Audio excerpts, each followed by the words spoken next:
when I was growing up in Queensland, Bli Bli, I remember the number plates, and we were the Sunshine State, and Victoria, the number plate I think was the Garden State.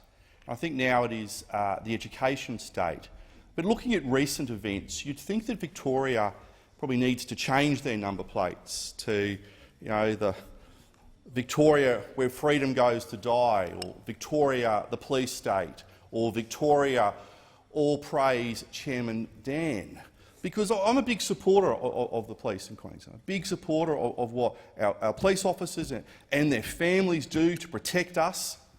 But you sort of have to ask yourself, what is going on in Victoria when a pregnant mother, when someone who is pregnant is handcuffed by the police, not because they've committed a crime, they've been a bank robber or they've been a hooligan, but because they did a Facebook post. So this is the Australia we live in at the moment, where there are Labor premiers. That in Victoria, someone, I don't know this lady, I wouldn't know her from Adam or Eve, that this person can be arrested in her own home, put in handcuffs for a Facebook post. Seriously?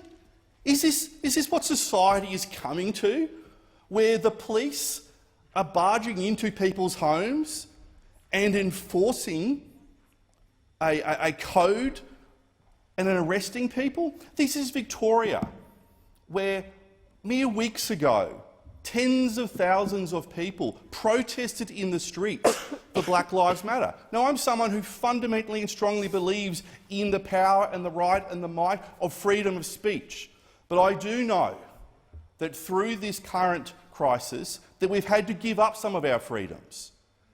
But what it seems to happen in Victoria is that there are certain types of approved freedoms. Yes, you're allowed to go and protest for Black Lives Matter, but if you want to have a different protest for something the police and the Labor government don't approve of, well, no.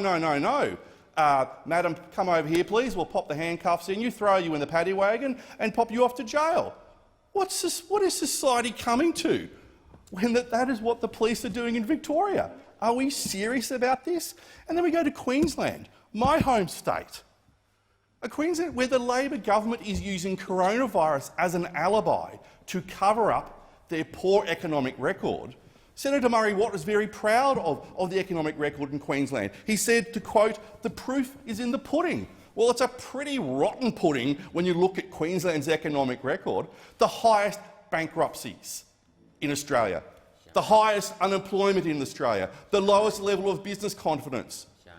And I'd invite those Labor senators to go around regional Queensland and see the impacts of what Labor has been doing to the financial and economic system that is Queensland. And shame on the Labor Party for that, because they're using coronavirus to cover up their dodgy financial and economic malpractice.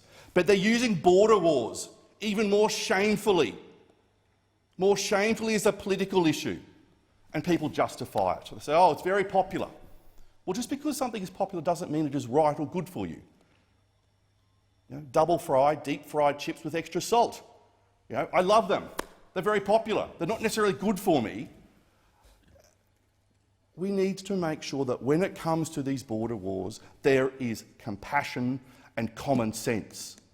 How is it that in the township of Mungandai, and I encourage people to go and watch the Mayor of Moree in her interview on Sunrise this morning, where she took the lash to Premier Palaszczuk about the politics of the border wars. We need to make sure we stand up for all Australians and those who need health.